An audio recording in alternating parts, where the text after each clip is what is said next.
निर्जरा सम्यक दर्शन के सबसे पहले आचार्य ने सम्यक दर्शन की चर्चा की है निर्जरा के प्रकरण में।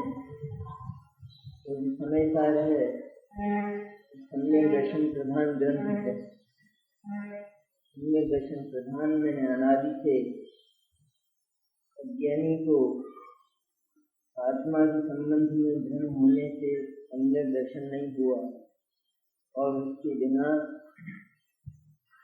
मोक्ष मार्ग का कोई भी अगला कदम नहीं होता, अगला चरण सम्यक दर्शन के बिना नहीं होता। इसलिए अज्ञानी जीव के लिए जीवन में सबसे पहले सम्यक दर्शन उत्पन्न करना चाहिए। इस विवक्षा को लेकर इसकी मुख्यता से आचार्य ने निर्जरा अधिकार में सम्यक दर्शन का वर्णन किया। सम्यक दर्शन जीवन की सबसे पहली जरूरत है, सबसे पहली आवश्यकता है। जो मुक्ति चाहता है, इसे सचमुच भीतर से संसार से विह्वलता लगी है, आकुलता लगी है, वही ही सम्यक दर्शन को चाहता है। और जिसे सम्यक दर्शन की भीतर से भावना हुई है, वह जीव सबसे पहले सम्यक दर्शन को धारण करता है और वहाँ से निर्जरा का प्रारंभ होता है। सम्यक दर्शन के होने पर आत्मा के भीतर और आत्मा के बाहर 8 प्रकार की विशेषताएं प्रकट होती हैं। भीतर जो विशेषताएं प्रकट होती हैं उनको सम्यक दर्शन के निश्चय गुण कहते हैं, निश्चय अंग कहते हैं। बाहर जो विशेषताएं प्रकट होती हैं उनको सम्यक दर्शन के व्यवहार अंग अथवा व्यवहार सम्यक दर्शन कहते हैं। इसमें निश्चय सम्यक दर्शन की चर्चा है अपने यहाँ जो प्रकरण चलता है। तो निश्चय सम्यक दर्शन के 8 अंगों का संक्षिप्त स्वरूप यहाँ पर अंत में कहा। इसमें 6 गुणों की चर्चा तो अपने की स्थितिकरण गुण तक। अब वात्सल्य गुण है। वात्सल्य के नाम से जगत में यह प्रसिद्धि है कि जो धर्म में समान हो, साधर्मी हो। साधर्मी में धर्म में जो समान हो, भगवान जिनेंद्र और भगवान जिनेंद्र के तत्व पर आस्था रखने वाले हों, ऐसे लोगों का जो समुदाय है उसको साधर्मी कहते हैं। साधर्मी माने सहधर्मी, जिनका धर्म सह अर्थात साथ हो, समान हो, उनका नाम साधर्मी सहधर्मी कहलाता है।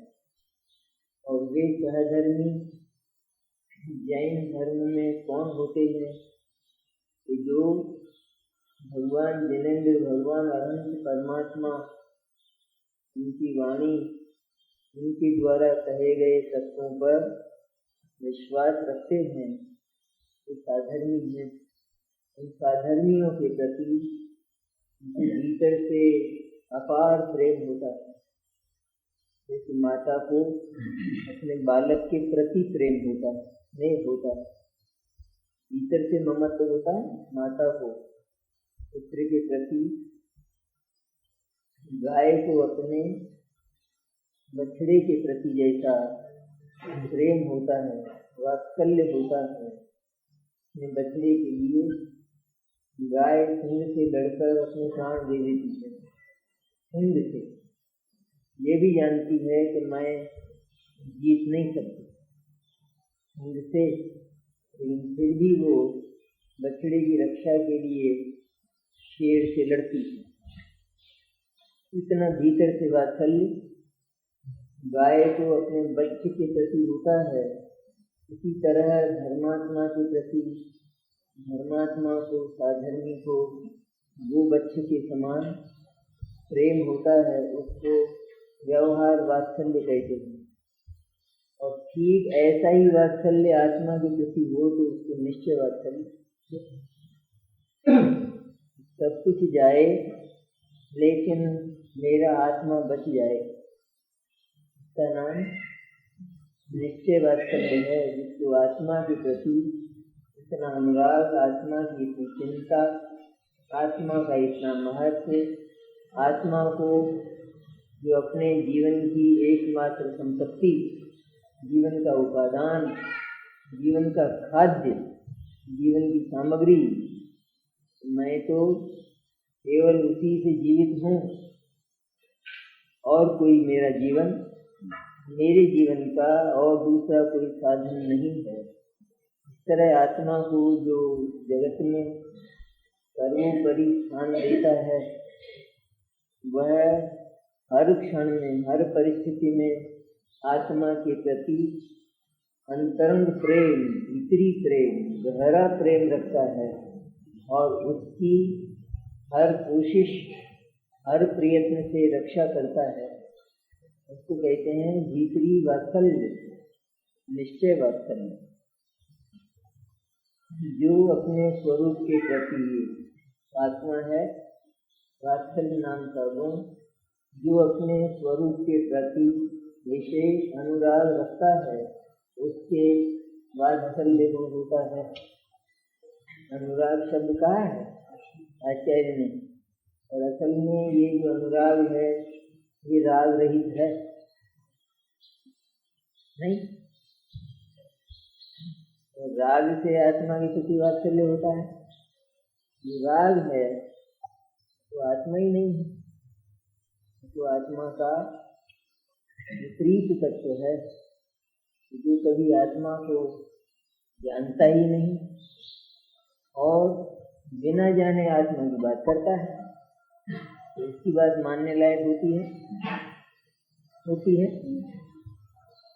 जैसे जो लोग जैन धर्म पढ़ते नहीं, जैन दर्शन पढ़ते नहीं, अधिकांश तो जैन धर्म के विरुद्ध बोलते हैं, और कोई अगर जैन धर्म को पढ़े बिना यहाँ वहाँ से सुनकर जैन धर्म की कोई बात सच्ची भी कहता हो, तो क्या उसने जैन धर्म को जाना और समझा? क्या उसकी वो बात सच्ची है? उसी तरह राग सभी तरह से झूठा है, चाहे वो झूठ बोलता हो, चाहे वो सच बोलता हो।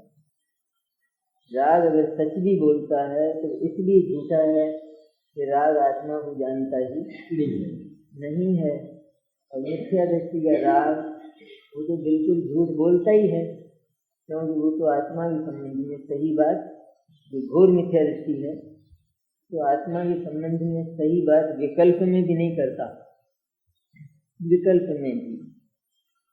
ज्ञानी का जो राग है वो विकल्प में सत्य बोलता है, लेकिन उस विकल्प को ये ज्ञान ही नहीं है कि मैं जो कह रहा हूँ उसका मतलब क्या है।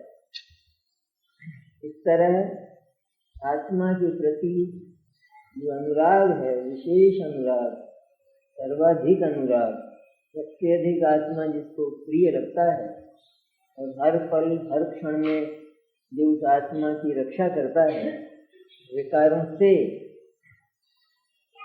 प्रहारों से नहीं, किससे करता है? विकारों से, उत्सर्गों से नहीं, परिश्रमों से नहीं, लेकिन आत्मा के अंतर विकारों से, जो आत्मा को सुरक्षित रखता है, जो आत्मा की रक्षा के लिए विकारों से लड़ता है, आत्मा के प्रति जिसको गोबच्चे जैसा प्रेम है, इतना वात्सल्य है, तो निरंतर ही आत्मा की एकमात्र संपत्ति की तरह रक्षा करता है। जैसे एक संपत्ति हो और एक इकलौता बेटा हो, किसकी रक्षा करेगा? जो संपत्ति हो, पैसा, नोट और एक इकलौता बेटा, दोनों में से रक्षा किसकी करेगा? पुत्र की रक्षा करता है। उसी तरह सारा जगत एक हो और आत्मा एक तरफ, तो उस आत्मा को जो जगत की सारी संपत्ति से अधिक बचाता है, उसको महत्व देता है, उसको सर्वोपरि सर्वाधिक मानता है, तो उसका नाम है आत्मा के प्रति वात्सल्य, आत्मा के प्रति अनुराग। तो उसके वात्सल्य गुण होता है, जिसको निरंतर भीतर विचार में भी केवल यही विचार रहता है कि भले ही सब कुछ जाए, सब कुछ नष्ट हो जाए, पर मेरे आत्मा में राग न आए, द्वेष न आए। क्या सोचता है? सच्चा वात्सल्य क्या हुआ? क्या हुआ सच्चा वात्सल्य? आत्मा के प्रति क्या हुआ वात्सल्य सच्चा? सच्चे माता पिता क्या सोचते हैं? पुत्र बीमार हो जाए तो क्या सोचते हैं? भले ही सारी संपत्ति चली जाए, लेकिन हमारा ये लाल बच जाए, यही सोचते हैं। जो सच्चे और अच्छे माता पिता हैं यही सोचते हैं ना। तो सम्यक दृष्टि क्या कहता है? सब कुछ नष्ट हो जाए लेकिन मेरा लाल बच जाए, वो न जाए। क्या? और उसका नाश करने वाले, उस पर प्रहार करने वाले कौन हैं? एकमात्र राग ही उसका शत्रु है कि जो उस पर प्रहार करता है। इसलिए अपने आप को विकार से बचाना, राग द्वेष से बचाना, अर्थात निरंतर उस शुद्धात्मा का ख्याल रखना, शुद्धात्मा के ख्याल से, उसके चिंतन से, उसकी अनुभूति से, उसको सर्वोपरि सत्ता मानने से निरंतर आत्मा की वृत्तियां आत्मा की ओर ढलती जाती हैं और उससे राग क्षीण होता जाता है। इसका नाम है वात्सल्य। बहुत पैसा खर्च हो रहा है, ये जहाँ का तहाँ मर जाए तो अच्छा, ऐसा कोई माता पिता सोचते हैं? बिल्कुल नहीं सोचते ना। अभी विचार ही नहीं आएगा ना कि यह है तो बहुत पैसा है। इसी तरह आत्मा है तो सब कुछ है, यह यदि सुरक्षित है तो मेरा सब कुछ सुरक्षित है। भले ही सारा का सारा राग द्वेष पाप पुण्य समाप्त हो जाए, लेकिन यह बच जाए, इसका नाम है वात्सल्य। सच्चा वात्सल्य यही हुआ ना। या कुछ सोचे कहीं ये पुण्य न चला जाए, ऐसा सोचे, इसका नाश न हो जाए, ज्ञानी का चिंतन होगा तो वात्सल्य नहीं।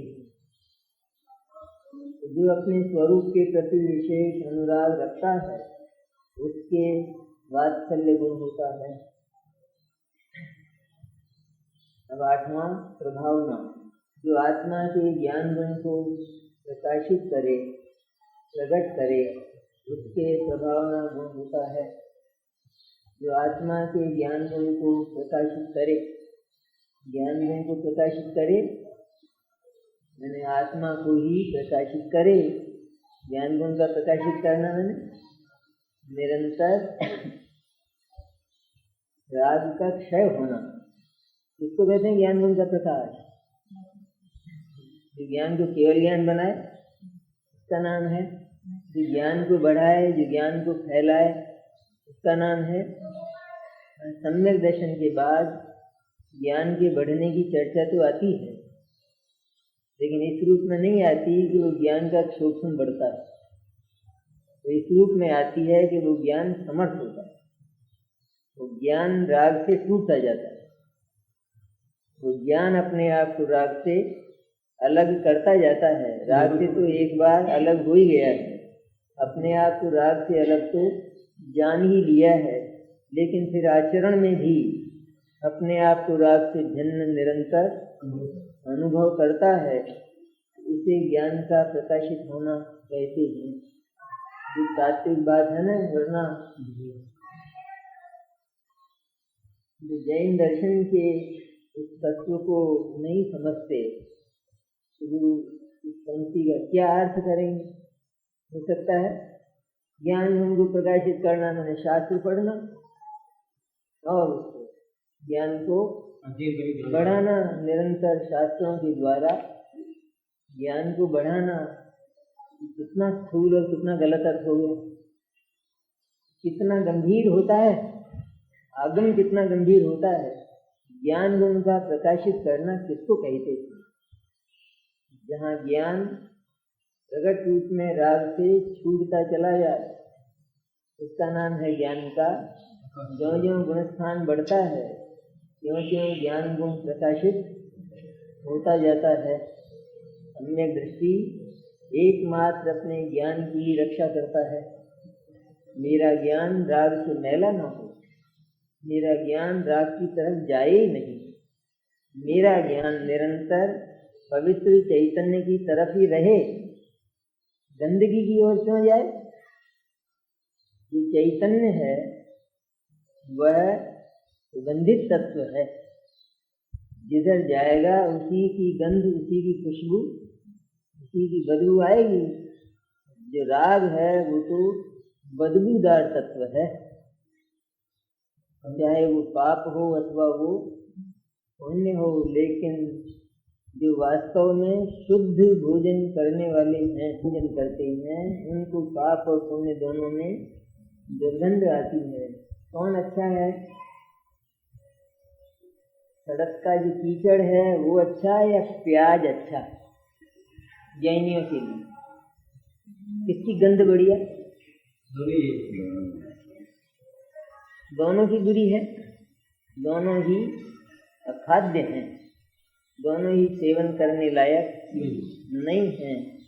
उसी तरह ज्ञानी ये जानता है कि पाप और पुण्य ये दोनों अखाद्य हैं, ये मेरे सेवन करने लायक नहीं है। ये हो सकता है कि मैं सेवन करता हूँ, इसका वर्तमान में सेवन करना पड़ता है पुण्य को, लेकिन सेवन करने लायक तो सचमुच नहीं है। ऐसा हर सम्यक दृष्टि, हर श्रावक, हर मुनिराज ये अनुभव करते हैं।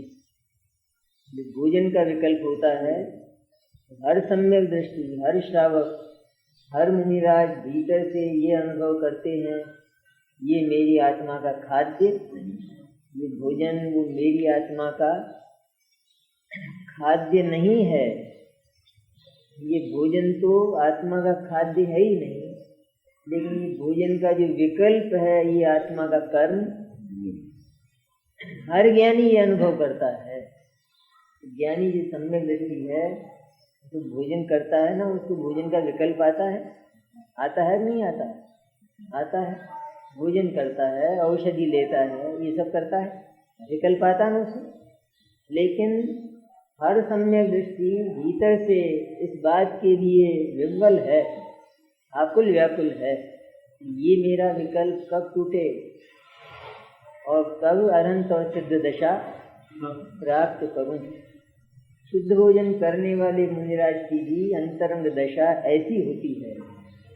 ये जो शुद्ध भोजन करना है ये कोई हमारा कर्तव्य नहीं है। हम तो अनंत और सिद्ध परमात्मा जैसे हैं, वहीं हमको पहुंचना है। तो ये जो नीची स्थिति है इसमें अगर मुग्ध हो जाए, मोहित हो जाए तो ऊंची स्थिति तक कैसे पहुंचेगा? नहीं पहुंचेगा ना। जिसने अपने जीवन का लक्ष्य ऊंचा बनाया हो तो भले ही वर्तमान में नीची भूमिका में हो। कई लोग होते हैं ना ऐसे, कई विद्यार्थी होते हैं ऐसे कि जिनके जीवन का लक्ष्य बहुत ऊंचा होता है कि मेरे को तो बहुत बड़ा अधिकारी बनना है और बनकर ही रहूँगा। तो जब वो अभ्यास की दशा में होते हैं नीची स्थिति में, तो क्या वे वहाँ संतुष्ट हो जाते हैं? क्या वे ये मानते हैं यही हमारा कर्तव्य है, यही हमारा कर्म है? ऐसा मानते ही नहीं है। मानते हैं कि हमारा जो कर्म है बहुत ऊपर पड़ा है और वहाँ हमको पहुँचना है। इसी प्रकार हर ज्ञानी, हर सम्यक दृष्टि चिड़िया क्या अनुभव करती है? यह जो दाना मैं खाती हूँ ये मेरा कर्म नहीं, ये जो पानी मैं पीती हूँ ये मेरा कर्म नहीं है। और ये जानती है कि आत्मा पानी पीता नहीं, आत्मा दाना खाता नहीं। आत्मा तो केवल भोजन का, पानी का विकल्प कर लेता है, राग कर लेता है। आत्मा पानी पीता है? आत्मा पानी को कहाँ रखेगा? आत्मा सुराई है क्या ऐसी कोई जिसमें पानी ठहर जाए? अपन ने तो ये देखा ना कि आत्मा के साथ तो शरीर की धातुएं और कर्म तक नहीं चिपकते हैं। शरीर में आत्मा वर्षों रहता है, लेकिन शरीर के किसी धर्म को स्वीकार नहीं करता। करता है? नहीं करता। आत्मा निकलता है तो वो लाल लाल होता है, तो कैसा?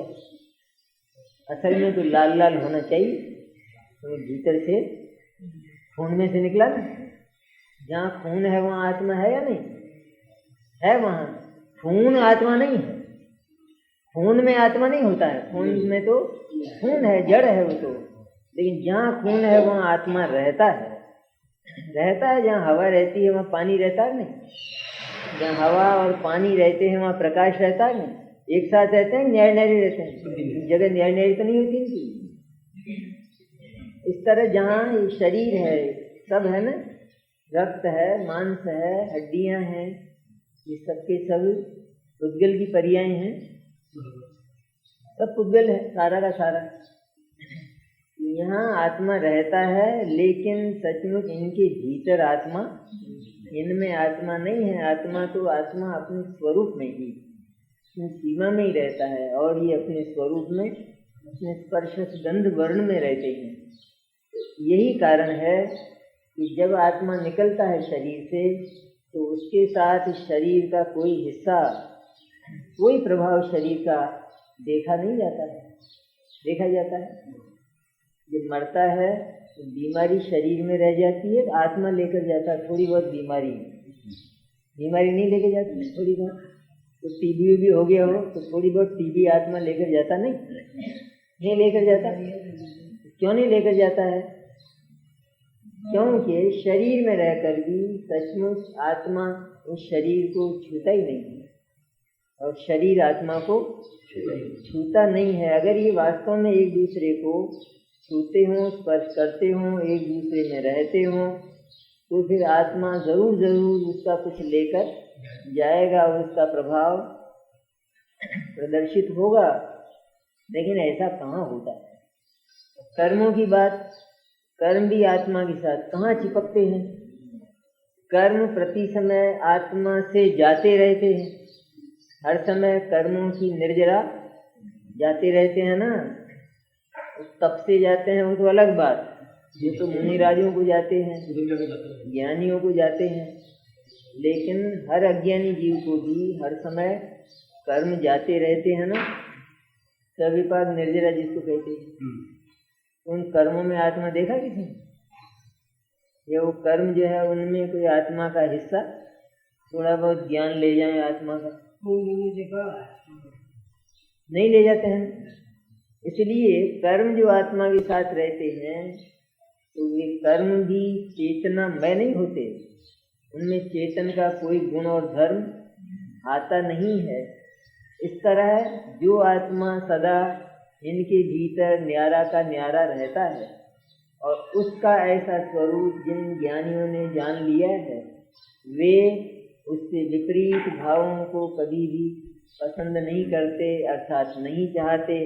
उन भावों के रहते हुए भी उनका मन यह होता है कि इन भावों से पार हम कब हों, ये भाव हमारे कब छूट जाएं। कोई भी हो, ज्ञानी चाहे घर में रहता हो अथवा वे मुनिराज वन में रहते हों, जंगल में रहते हों, पर हर ज्ञानी की स्थिति यह है तो राग को और राग के विषय को बिल्कुल नहीं चाहता। मैंने द्वेष करता है सो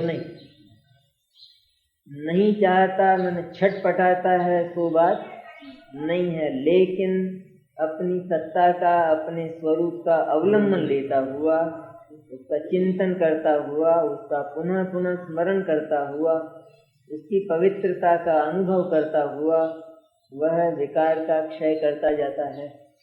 विकार के क्षीण होने का केवल एक ही रास्ता है। विकार से जो लड़ाई होती है वो भी शांत लड़ाई, शांत युद्ध होता है। इधर आत्मा अपना संचेतन करता है और उधर विकार का क्षय होता जाता है। एक मंत्रवादी जैसा है मोक्ष मार्ग। मोक्ष मार्ग में सीधा विकार से और कर्मों से नहीं लड़ा जाता, परस्पर बाण नहीं चलते। इधर आत्मा राग पर बाण चला रहा हो और उधर राग के बाण आत्मा पर आ रहे हों, ये कोई तरीका? तो क्या तरीका है? बहुत बढ़िया तरीका है, बड़ा शांत तरीका है कि आत्मा तो केवल अपना ध्यान करे, अपना स्मरण करे, अपनी पवित्रता का अनुभव करे तो अपवित्रता का जन्म ही नहीं होता। सीधी बात है, कैसे आई? जो रात को खाता है वो रात को खाना छोड़ दे, यह माने कि मैं जैन हूँ और मुझे रात को खाना नहीं चाहिए। ये जो संचेतन है, मैं जैन हूँ, पवित्र हूँ, ऊंची मर्यादा वाला, ऊंचे कुल वाला हूँ, ये जो स्मरण है उसमें मुझे रात को खाना चाहिए, ये बात आएगी? तो उस अपवित्रता का इस पवित्रता के वेदन में जन्म ही नहीं होता है। अब वो रात को खाने से झगड़ा करे, लड़े, मैं तो लड़ूंगा, इससे लड़ूंगा रात को खाने से। तो खाने से लड़े अथवा खाने के विकल्प से झगड़े तो ये कभी विजय पाएगा? इसके स्थान पर क्या करे? ये संचेतन करे कि ये मेरा कर्म है ही नहीं, तो अपवित्रता पैदा ही नहीं होती। इसी तरह राग की अपवित्रता, पाप और पुण्य की अपवित्रता शुद्धात्मा के संचेतन में उत्पन्न ही नहीं होती है।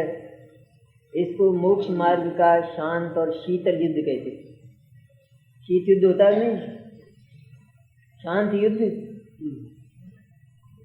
और यदि आत्मा का संचेतन और संवेदन करने से ही विकार और कर्म चले जाते हैं तो कौन मूर्ख होगा जो उनसे झगड़ा करे? है कोई समझदार ऐसा? नहीं, मैं तो इनको मार के छोड़ूंगा। अबे इनको क्यों मारता है?